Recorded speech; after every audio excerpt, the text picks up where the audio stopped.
So a lot has been happening around the week.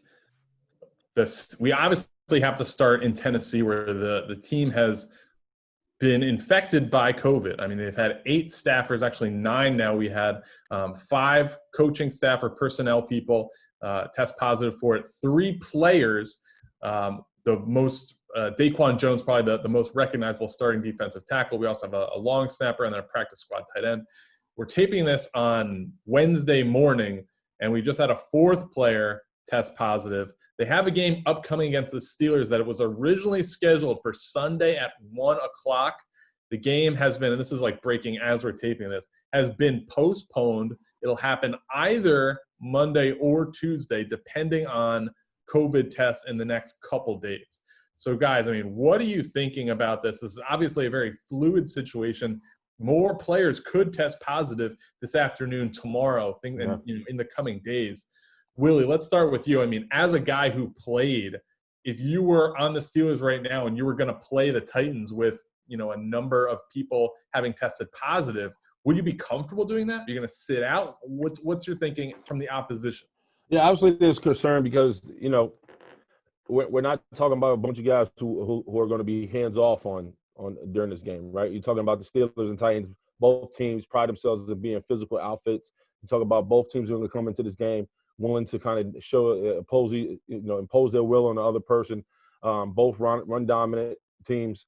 As a player, when you go into this type of game, dealing with COVID, and if you're the Steelers, I'm talking about being 3-0, you put yourself in a position and say, is it worth it, right? Because if they lose this one, right? Let's just say 3 guys in the Steelers are like, you know what? I just don't feel good about this coach. I may have to sit this one out, right? This doesn't hurt the Pittsburgh Steelers. They will move on and they still will be in good place. But what it does hurt is the fact that now you're having guys in that locker room now kind of go through that moral meter. Like, do I do this for the sake? I want to be there for the guys. I want to be there for, I committed to the season. I'm going to be committed to this game. But I got a 2-year-old at home. I got a wife who has maybe having an immune system problem. I just don't want to bring this back home for the sake of trying to win one game. At the end of the day, that doesn't hurt us because we're already 3-0. Week 4 game. Yeah. Week 4 game. So it puts you in a position where a lot of guys, in particular, a lot of guys with families, saying like, Coach, it doesn't seem like Tennessee has a grip on this thing. I'd rather miss this week and be ready for your ass next week, where I know, and I don't know who they're playing, but whoever that team is, I know they're not dealing with what Tennessee's dealing with. Right. So it's a tough situation. It's tough for the guys on both sides. It's tough for Tennessee because obviously they beat the Vikings last week. They want to, we talked about it earlier, how Pittsburgh's riding this momentum and Big Ben looks great and the defense looks like a Super Bowl defense and the city's starting to get the buzz back and all these things are going great. The momentum is behind them. And then you talk about Tennessee coming off a Vikings win. They want to ride that momentum. And if you beat the Pittsburgh Steelers, you talk about a confidence boost for that team. You talk about what Mike Vrabel's saying to that team. And Derrick Henry and Ryan Tannehill, so they want this win. They want this W. And for them to kind of do it at home against the Pittsburgh Steelers, it means something for that ball. It means something to that ball club. But if you're stepping off the field and you're talking about from an individual standpoint, you would have to consider not playing this game. I would have to consider not playing this game, especially being Willie Colon with a 7-month-old child at home who I cannot at no cost bring this home. And this is when you start talking about responsibility. Who's responsible? Is the organization being responsible? Is the NFL being responsible? And if you feel like they're not, or they're just trying to do what they need to do for the sake of the money, then as a ball player, I need to be responsible, and I may have to step away from this game. Yeah. I mean, I think a couple things really. Those are all great points of mentioning, different players thinking about having to sit out. And I think if you look at it from the Steelers' perspective, right now, being 3-0, your first place in the division. This is not a divisional game, right? It's on the road, so in the grand scheme of things, you're right. If you fall to 3-1 because a few dudes are sitting out, then you're still in a good spot in the division. You have no division losses, everything like that. But then at the same time, that part of me is saying, oh, man, wouldn't it be nice to be able to, okay, now we're 4-0. We had the lead in the division. Let's keep stacking because we know Baltimore's not going to go anywhere.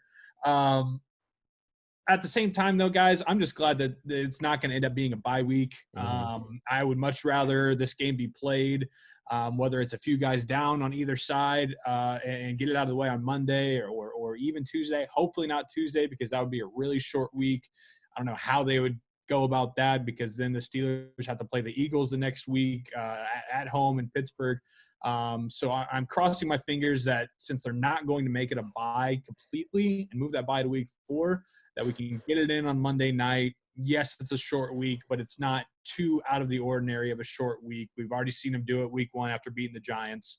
So it's just going to be interesting, man. A Tuesday night football game. I don't know if we've ever had that before in the NFL. The only problem, it may open the door for it too. You know what I mean? It may open where you get a marquee team, especially during later in the week. Later in the year when when it's cold and nothing really is going on. Yep. Throw the Pats in Baltimore on Tuesday night. See what the ratings look like and see what happens. So, no, but I think it's a good point, Joey. And I know we had mentioned it earlier. If it was to happen to be a bye, the benefits from that is that you're going to be able to rest the 38-year-old quarterback and Ben Roethlisberger, get him healthy.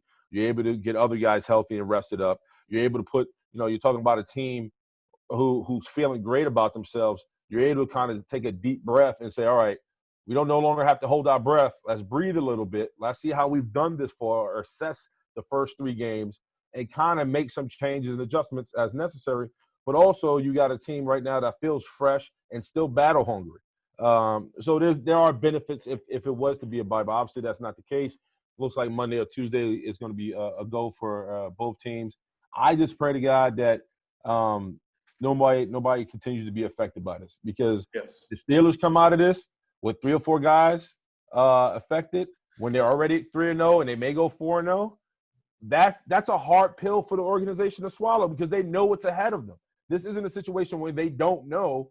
You're talking about a potential team that could win the Super Bowl this year. By the way, where's the last place they won a Super Bowl? In Tampa. Where they're going this year? They're going back to Tampa to win a Super Bowl. So if you're the Rooneys and you're the powers to be, you got some part of you got to be like, I don't know. Why am I going to fuck up a good thing knowing that there's a serious, you got COVID ahead of you. You know what I mean? Right now, we don't have any COVID cases. Everybody's doing what they're supposed to do. Not to say Tennessee's not. But right now over in Pittsburgh, the city's back open. The city's buzzing. The Steelers are it. Do we really want to fuck this up? Do we really want to kind of mess that up when we can, like Joey said, we're still going to be number 1. 3-1 is nothing to sneeze at. We can beat Philly next week. You know what I mean? Philly's not doing shit. We can take on Philly. Philly doesn't have any cases. So it's just you got Philly, then you got Cleveland at home, back-to-back games after this game in Tennessee. There you go. So it's like, what are we doing here? But then also we have to think about it, Willie, to your point, if a few Steelers get infected, this becomes like a huge league issue. Like, do they what happened if stop Big Ben gets affected, bro? Right. Well, Cam Hayward. Anybody, if the 46th guy on the roster, who's active, gets COVID from the other team, we have a huge problem then. So, obviously this is a big game for both teams being 3-0, but, the ramifications of what come out of this game could be enormous for not only, the Titans and the Steelers, but for the whole league, because we can't have this really become like an outbreak. If it's limited to, a few guys on a team and it's isolated, I think everybody knew what they were signing up for. I mean, Roger Goodell even said, this is not unexpected. There will be players and staff who test positive during the season. Like, this was expected. Now, as far as containing the virus, I think that is a huge, huge decision on how it will be done. If you're, Willie, if you're playing, they have those, face shields where, it makes it a little bit more difficult to breathe, but it technically keeps, a little bit more of your opponent's, air out of your mouth. Is that something you would consider wearing this game only? Well, no, because I'm an offensive lineman. I breathe heavy just walking up 2 flights of steps.